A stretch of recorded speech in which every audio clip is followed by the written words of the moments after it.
Resnični kotiček z Diano na Temi. Kids TV.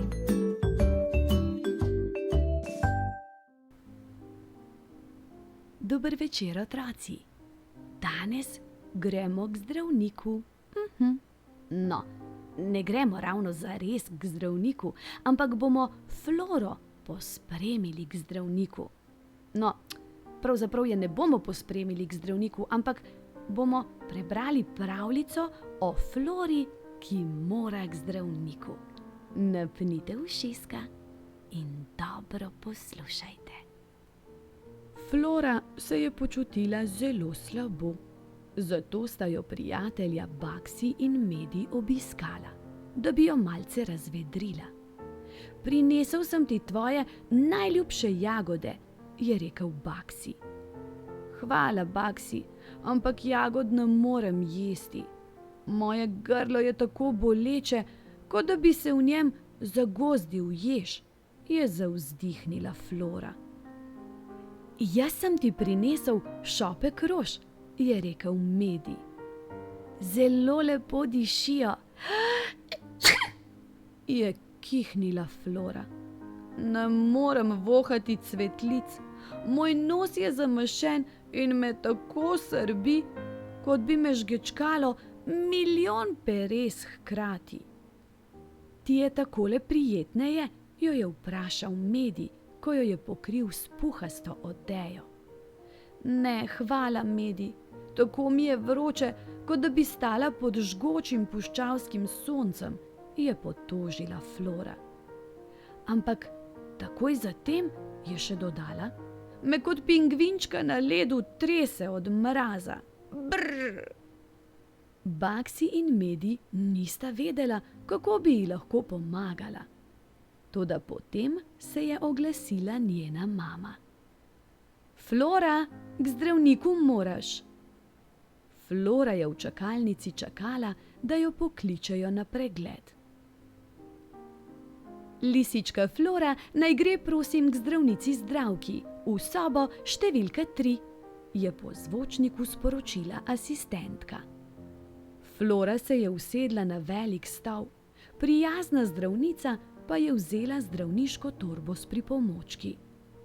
Z lučko ji je posvetila v grlo. Z otoskopom je preverila njena ušesa. S termometrom je preverila telesno temperaturo in s stetoskopom je poslušala njeno srce. Prehlajena si, Flora, je nazadnje rekla zdravnica Zdravka. Jemati boš morala zdravila in veliko počivati. Šele potem se boš počutila bolje. Čez čas sta Baksi in Medi spet obiskala Floro, da bi videla, ali je že kaj bolje. Še vedno se počutim zelo slabo, je rekla Flora. Mislim, da zdravila ne pomagajo. Moja mamica pravi, da je smeh najboljše zdravilo, se je spomnil Medi. Idejo imam, je vznemirjeno rekel Baksi. Z Medijem ti bova pripravila nekaj zabavnega, da se boš smejala in potem ti bo hitro bolje. Oblekla sta se v klovna in poskakovala na eni nogi. Toda Flora se ni smejala. Baksi je splezal na ramena svojega prijatelja in prepeval. Toda Flori tudi to ni bilo smešno. Celo s pudingom sta žonglirala, vendar brez uspeha. Zdelo se je, da nič ne deluje, dokler se Medi ni spotaknil in je Baksi skupaj s pudingom vred poletel po zraku. Baksi je pristal med igračami, puding pa vse povsod. Pljusk! Flora se je nasmehnila, se hihitala in se nazadnje na vso moč krohotala. Hvala, Baksi, hvala, Medi, se jima je zahvalila Flora. Precej bolje se počutim. Toda potem je kihnil Baksi. O ne, je zavzdihnila Flora. Mislim, da bomo potrebovali še več pudinga. In medtem ko se druščina treh zabava veselo naprej, je čas, da gremo spat.